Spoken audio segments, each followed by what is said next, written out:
Nosso entrevistado de hoje já foi pipoqueiro, barman e balconista de armarinho antes de decolar na literatura. Está começando Impressões do Brasil.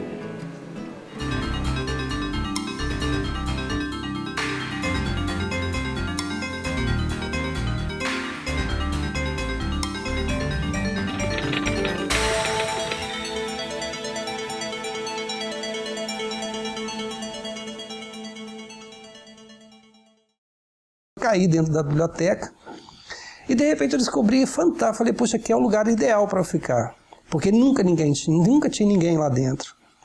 Eu lia de tudo, assim, de enciclopédia, bula de remédio, enfim, tudo que passava à minha frente eu lia, e lia com muita vontade de aprender aquilo que eu estava lendo.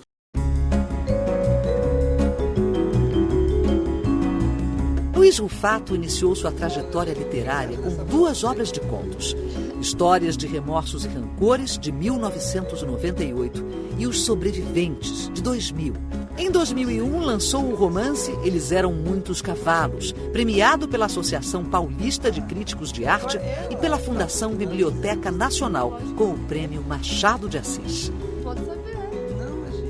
A literatura entra na minha vida de uma maneira muito esquisita, né? Porque, como eu disse, eu estava em escolas muito ruins e, evidentemente, na minha casa não havia livros. E menos ainda havia interesse por livros ou literatura. E como eu estava em escola ruim, eu trabalhava de dia e estudava à noite.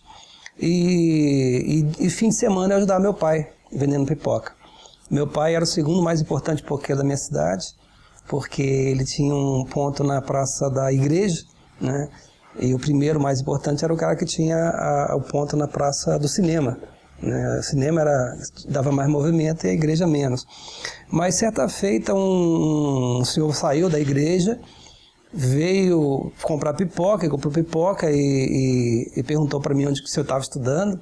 Eu falei com ele que sim, ele perguntou onde, eu falei para ele o nome da escola e ele falou, nossa, você tem que estudar no Colégio Cataguases, que era o colégio bom da cidade. E aí meu pai interferiu e disse, todo ano eu vou lá, não tem vaga. Ele falou, não, ano que vem você me procura que eu vou arrumar uma vaga para o seu filho. E realmente, no ano seguinte ele foi, arrumou uma vaga para mim. E no ano seguinte, então, eu fui estudar nesse colégio e fui estudar de manhã. E eu parei de trabalhar então e fui estudar de manhã e não me adaptei de forma alguma. Não tinha nada a ver comigo, as pessoas tinham outros interesses, eram pessoas muito diferentes de mim. E eu então comecei a tentar me esconder dentro do colégio, né? Então eu andava assim, encostado nas paredes para ninguém me ver e tal. E uma dessas vezes eu caí dentro da biblioteca e de repente eu descobri fantástico. Falei, poxa, aqui é o lugar ideal para eu ficar, porque nunca tinha ninguém lá dentro. Estava sempre vazio. Então eu falei, bom, aqui é bom porque ninguém vai me ver, né? Só que indo quase todo dia lá, na hora do intervalo, então, a bibliotecária deve ter achado que eu queria livro, mas eu tinha vergonha de pedir. E ela então me deu um livro para ler, e eu levei o livro para casa. Meu pai perguntou, o que é isso? Eu falei, é um livro. Ele falou, mas quem te deu esse livro? Achando que eu já tivesse pegado o livro. Aí eu falei, não, foi a moça lá da escola, ela falou para eu ler. Se ela falou para ler, você tem que ler. Aí eu li. Aí fui devolver o livro. Aí ela virou para mim, você leu o livro? Eu falei, li. Então me dá outro livro. E ela achou que eu tinha gostado. Na verdade, eu não tinha gostado, eu simplesmente estava lendo. E aquele ano foi um inferno. Eu devolvi o livro, ela me dava outro. Devolvi o livro, ela me dava outro. Eu não me adaptei mesmo e saí desse colégio, voltei para um colégio ruim. Mas foi meu encontro com a literatura, porque foi o momento, naquele ano, eu me lembro assim, para mim é uma experiência física, né? Os primeiros livros que eu peguei lá ainda estava muito quente, muito calor, então assim, eu me lembro de estar na sala da minha casa, sentado na poltrona lendo o livro e me sentindo muito mal, porque até então eu não tinha a menor noção de que que existia vida inteligente fora do meu bairro, nem é de Cataguases, que eu não conhecia Cataguases inteira, eu conhecia a margem direita de Cataguases, e para mim foi uma surpresa ter descoberto que existiam pessoas que tinham nomes assim, muito diferentes dos nossos, que provavelmente falavam línguas muito diferentes, que viviam em lugares que não tinha nada a ver com Cataguases. Então, para mim, foi uma experiência física mesmo. Então, essa foi a minha primeiro encontro com a literatura. Minha passagem desse universo de Cataguases para um universo que não tinha nada a ver comigo, ele se dá de uma maneira, até hoje eu acho que é de uma maneira meio fortuita.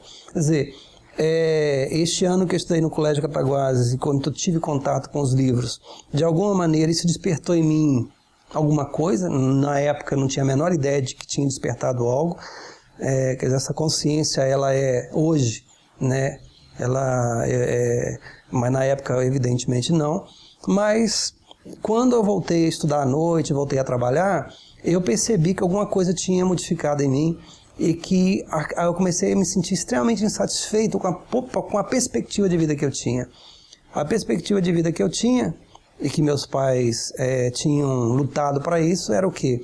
É que eu me tornasse um operário especializado e que conhecesse uma menina bacana, me casasse, tivesse filhos, construísse uma casa e fosse ter uma vida feliz e tal. E era esse objetivo meu também. Mas eu acho que a partir do momento que eu tive contato com esse universo, eu comecei a achar muito pouco essa perspectiva que eu tinha para mim. E aí eu comecei então dentro dessa insatisfação, buscar uma solução para isso, né? Então depois ainda fui fazer tornearia mecânica, porque era uma maneira inclusive de eu cumprir um desejo dos meus pais. Quer dizer, eles tinham muito receio de que nós, não tendo uma profissão reconhecida, a gente pudesse terminar de uma maneira mais ou menos como eles, com muita dificuldade. Então, portanto, eu fui fazer tornearia mecânica no Senai,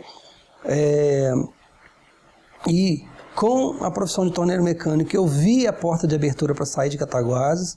Só que por azar ou por sorte, eu nunca sei, o ano que todo mundo que formava tornearia mecânica em Cataguases, uma escola muito boa lá, eles já saíam de lá com emprego garantido no ABC, aqui em São Paulo, porque na época, né, tinha muita necessidade, muita demanda de mão de obra especializada. Tinha havido as grandes greves aqui no ABC e, portanto, não havia mais demanda por mão de obra especializada. Pelo contrário, nós estávamos iniciando o processo de esvaziamento, né, do ABC. Então, eu saí de Cataguases, ao invés de vir para o ABC, eu fui para Juiz de Fora. Fui para Juiz de Fora para tentar ver se conseguia alguma coisa lá. E lá, em Juiz de Fora, eu tive um contato com um desejo de entrar na universidade. E aí sim, de uma maneira mais consciente, eu pensei, olha, se eu me dedicar um pouco a estudar, eu consigo passar no vestibular. Eu trabalhava durante o dia de tornearia mecânica e à noite eu estudava, e no final do ano eu acabei passando no vestibular. Fui fazer comunicação, que é jornalismo. Fui fazer comunicação não por achar que a comunicação era uma profissão bacana ou que eu desejasse aquilo como um ideal de vida, mas porque eu achava que era uma das poucas profissões que eu poderia praticar. Nunca me imaginei, por exemplo, podendo fazer vestibular para medicina ou para engenharia, porque na minha cabeça, médico, engenheiro, essas coisas eram coisas inalcançáveis, né? Então, por algum motivo, eu achei que jornalismo era uma coisa mais alcançável. Quando eu fui fazer jornalismo, eu tive contato, então, com pessoas que gostavam mais de literatura, gostavam de política, gostavam de outros assuntos, né? Economia, história e tal.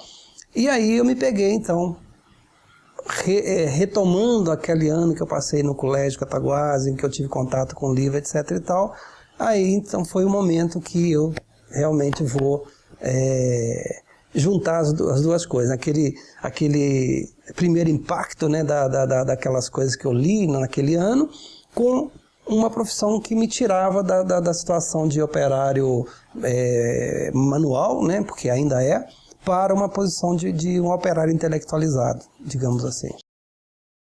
De alguma maneira, quando eu fui para Juiz de Fora e retomei um pouco essas leituras, e foi com um momento assim que eu me deparei com a minha profunda ignorância. Eu tinha estudado em colégios muito ruins, tinha lacunas muito sérias em vários pontos do conhecimento humano, até hoje eu tenho, terríveis, mas naquele momento, então, quando eu me conscientizei disso, eu falei, não, eu preciso tentar preencher esses problemas aqui, porque senão eu não vou chegar a lugar nenhum. Então aí eu comecei a ler muito, aí sim, aí eu virei um leitor obsessivo, né? Eu lia de tudo, assim, de enciclopédia, bula de remédio, enfim, tudo que passava à minha frente eu lia, e lia com muita vontade de aprender aquilo que eu estava lendo. Eu fui começando a perceber que talvez num determinado momento da minha vida, que eu não sabia exatamente em que momento, eu pudesse também dar alguma contribuição, não só como leitor, mas como escrevendo alguma coisa. Na época, os meus colegas de faculdade já escreviam, tinha muita gente que queria realmente ter uma carreira de escritor, etc. e tal. Eu também andei escrevendo umas bobagens e tal, mas eu sabia que não era nada daquilo, porque eu não tinha menor conhecimento para fazer nada daquilo, né? Então, eu fui me dedicar profundamente ao jornalismo e me dedicar a ir juntando tentando preencher esses conhecimentos aí que me faltavam. Eu acredito que logo quando eu saí da faculdade, comecei a trabalhar no jornalismo efetivamente, eu comecei a achar que eu poderia vir a escrever alguma coisa. E aí aconteceu uma coisa que para mim foi fundamental. Eu acredito que deve ter sido lá pelos anos meados da década de 80, quando eu falei, bom, se algum dia eu for escrever, sobre o que é que eu vou escrever? Eu falei, claro, é muito simples, vou escrever sobre o que eu conheço, né? E eu conhecia o quê? Era a vida operária. Eu vivia em bairro operário, minha família, meus irmãos eram operários, meus colegas eram operários, então para mim é isso, tranquilo, vou escrever sobre isso. Eu falei, então nada mais óbvio do que eu ir na história da literatura brasileira, pegar tudo que já tinha sido escrito sobre aquilo para eu dar continuidade. E aí eu me surpreendi, porque não tinha nada escrito. Tinha e tem uma literatura importantíssima que trata da questão do trabalhador rural, né? Dos fazendeiros, da classe média brasileira. Muito bandido assim, nossa, bandido é uma maravilha, a literatura brasileira é cheia de bandidos. E não tinha operário urbano. As pouquíssimas vezes que alguém tinha escrito alguma coisa sobre operário urbano, ele sempre aparecia como militante político. Ele era sempre um sindicalista, etc. Não existia a representação do operário como um ser que sai de manhã, bate cartão, volta para casa à noite, que tem sonhos, desejos, etc. e tal, a não ser na década de 70, quando aparece um autor chamado Ronivaldo Jatobá, que é um cara que até virou um grande amigo meu, que era quem escrevia com muita propriedade e de uma maneira, no meu ponto de vista, muito boa, mas era único. Aí eu falei, bom, então é sobre isso que eu vou ter que escrever, só que aí eu tive que aprender como escrever sobre isso. Eu passei esses anos todos, praticamente 15 anos, tentando entender como escrever sobre isso.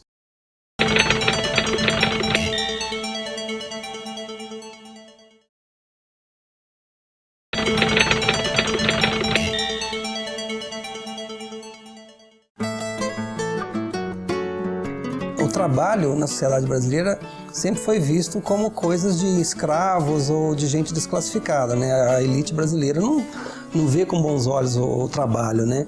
E como a maioria absoluta dos escritores brasileiros nasceram, né, da elite brasileira, eles reproduzem essa ideia, né? Então, assim, a grande maioria dos romances brasileiros são os médicos, ou o personagem é um funcionário público, ou são donos da fazenda, ou são jornalistas, são advogados, né? Ou seja, sempre eles pertencem ao universo da elite e reproduzem o pensamento da elite. Curioso, inclusive, porque isso eu posso falar com muita propriedade, porque eu li muita literatura brasileira, eu acompanho muito de perto a literatura brasileira para dizer isso, que, por exemplo, todas as vezes que o pobre aparecia ou aparece na literatura brasileira, ele aparece falando errado, todas as vezes, e não estou dizendo que ele aparece falando errado porque ele fala errado. Nós todos falamos errado, mas quando vai escrever, você escreve certo, mas o pobre não, o pobre continua falando errado, né? E o pobre sempre aparece também, o trabalhador sempre aparece falando errado e com uma psicologia paupérrima. Quer dizer, o pobre, ele não consegue ter sonhos, desejos, não. Ele vive no dia a dia, aquela psicologia pobre, ele pensa de uma maneira bastante acanhada e bastante limitada. Evidentemente que eu estou falando isso de uma maneira geral e tem exceções e exatamente das exceções não preciso falar porque elas todo mundo sabe quem são. Então, para mim foi não é uma surpresa, quer dizer, para mim naquele momento foi uma surpresa não ter encontrado o trabalhador urbano, o operário urbano nas páginas de literatura. Depois, fazendo essa análise e tentando compreender porquê disso, aí você vê que não é tão complexo assim. Realmente, é a primeira vez na história da literatura brasileira que você tem pessoas que são protagonistas de sua história escrevendo. Eu estou falando, por exemplo, uma literatura dita marginal, que eu acho péssimo esse título, porque é como se houvesse a literatura dos brancos, dos heterossexuais, católicos, e a literatura marginal desses meninos que moram na periferia, coitadinho, deixa eles escreverem. E não é isso, é literatura. Para mim não existe essa diferença. Mas essa dita literatura marginal é a primeira vez que pessoas que moram na periferia e que conhecem profundamente o universo do que eles estão tratando, eles estão escrevendo livros e publicando livros. É a primeira vez que isso acontece. De uma maneira absolutamente equivocada, quem sempre falou sobre periferia, sobre bandidos, etc. e tal no Brasil foi a classe média, né? Então eu acho muito interessante que nós estamos vivendo esse momento, que não é à toa, inclusive, porque eu acho que isso faz parte do movimento da própria sociedade que está acontecendo isso, mas é a primeira vez que nós temos protagonistas de suas histórias escrevendo sobre suas histórias. Isso é um avanço enorme. Em 96, eu me senti preparado para escrever meu primeiro livro. Depois de toda a minha preparação, de todas as leituras que eu fiz e tal, foi bom, agora eu vou poder então. O que eu fazia?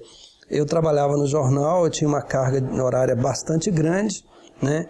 E nos fins de semana que eu não trabalhava, ou seja, que eu não pegava plantão, eu ia para lá e trabalhava o dia inteiro no livro. Então, eu por exemplo, fim de semana, sábado e domingo, eu chegava lá no sábado, assim, 7 horas da manhã e ia até 7 horas da noite trabalhando, porque eu não tinha computador. Então eu ia para lá porque lá tinha computador, para mim era fácil. Eu nunca seria escritor se não tivesse computador. A máquina de escrever, definitivamente, não seria escritor. O computador, para mim, ele é essencial. Então eu ia para lá, escrevia, domingo, mesma coisa e tal. Então, 96 inteiro eu escrevi, mas eu não conhecia ninguém da área de literatura. Eu nunca trabalhei na área de cultura no jornal. Nunca. Eu sempre trabalhei em política e economia. Então eu não conhecia ninguém na área de literatura, não tinha com quem trocar ideia, nem mesmo pensar naquele momento, quando eu estiver pronto aqui, qual editora que eu devo procurar, eu não sabia. Então em 97, com o livro pronto, ou pelo menos que eu achava que o livro estava pronto, eu fiz o que eu sempre recomendo a todo mundo que está com o livro pronto fazer. Tirei um monte de cópia e mandei para um monte de editora, né? E um monte de editora naquele primeiro momento foram 10 editoras. E eu devo ter recebido assim uns 3 não e 7 sequer pensaram em mandar uma cartinha falando não, nem se deram a esse trabalho. Mas como eu nunca achei, eu tenho certeza mesmo que trabalho é isso, você acredita nos seus sonhos, tem que correr atrás, não vai bater ninguém à sua porta para falar, você é um fantástico, ninguém vai fazer isso. Então eu mandei mais 10. E dessa segunda leva de 10, eu devo ter recebido os 3 não, mas eu recebi 3 sim. 3 sim não, 3 talvez. Um era de uma editora que quando eu fui viajar e quando eu voltei tinha esses 3 talvez. Quando eu voltei e fui procurar a primeira editora, essa editora falou comigo, olha, na época, há um mês atrás eu mandei uma carta para você, mas não tem condições, nós estamos com problemas aqui, vamos ver o que vai acontecer. Essa editora acabou fechando naquele ano. O outro talvez foi uma editora do Rio, que na época estava pretendendo abrir uma frente na área de ficção. A gente chegou a conversar com bastante clareza sobre como é que seria e tal, mas ela acabou desistindo de abrir esse selo, e até hoje a editora existe, mas não abriu esse selo. E me sobrou então a terceira opção, que foi a Boitempo, aqui de São Paulo. E então eu a procurei, e a gente fechou um contrato, e então ela publicou esse primeiro livro. Assim, não foi difícil, não foi fácil. Quer dizer, não foi. Se eu tivesse feito. Há uma ansiedade, por exemplo, hoje das pessoas publicarem. Então, se você vai numa editora, a editora não te publica, você já vai, ele pega o livro e vai publicar por conta própria. E eu tinha feito uma promessa para mim mesmo. Eu falei assim: eu só vou escrever um segundo livro se esse primeiro livro for publicado sem que eu tenha que pagar nada. E foi exatamente isso que eu fiz. Tanto que o segundo livro demora 2 anos para sair, porque eu só fui escrever o segundo livro depois que eu assinei o primeiro contrato. Então, eu assinei o contrato em 97 e demorei. Eu passei 97, 98 e 99 escrevendo o segundo livro. Porque eu tinha, para mim isso era muito claro. Ou isso vai ser uma profissão, isso é uma coisa séria, ou não é. Diletantismo não me interessava. Não ia, naquela altura da vida, não tinha nenhuma ilusão com relação a, puxa vida, que legal, né? Escrever um livro, olha, todas as pessoas vão achar ele bacana. Isso não me interessa. Era um projeto político, era um projeto profissional mesmo, né? Pensando em profissionalismo, então, para mim era claro isso. Ou ele sai, assim ou não sai.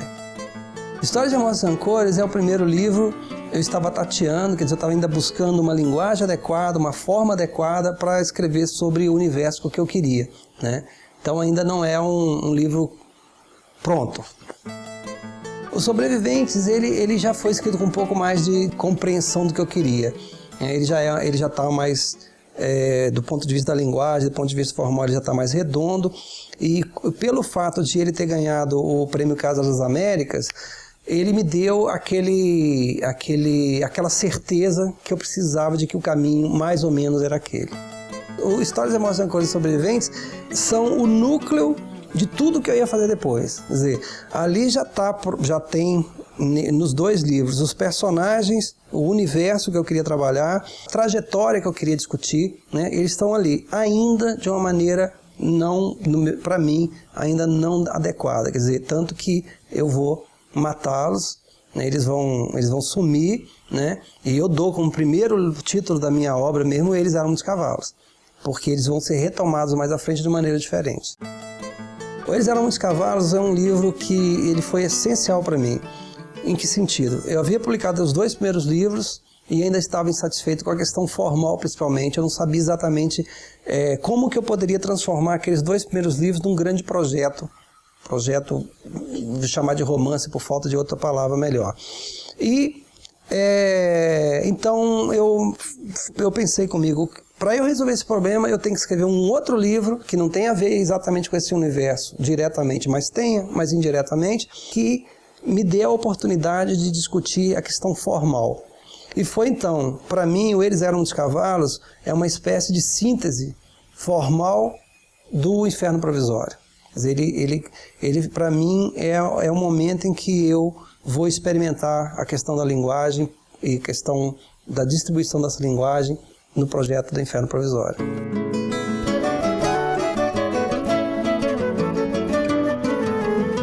Não consigo imaginar alguém que queira tornar-se escritor que não leia. Quer dizer, a primeira coisa é a seguinte: o escritor tem que ler, e muito, ele tem que conhecer realmente o ofício, né? Porque para qualquer profissão, se você não conhece o ofício, o métier, é impossível. E a segunda coisa é a seguinte: eu acho que quem quer se tornar escritor tem que ter como clareza para ele o que ele quer fazer disso. Quer dizer, ser escritor para quê? Porque eu acho que, além da questão técnica, né, você tem que ler muito e você tem que conhecer muito a técnica, exatamente para você deter a técnica, mas a técnica sem o talento não adianta nada, né? E o talento também sem técnica também não adianta nada.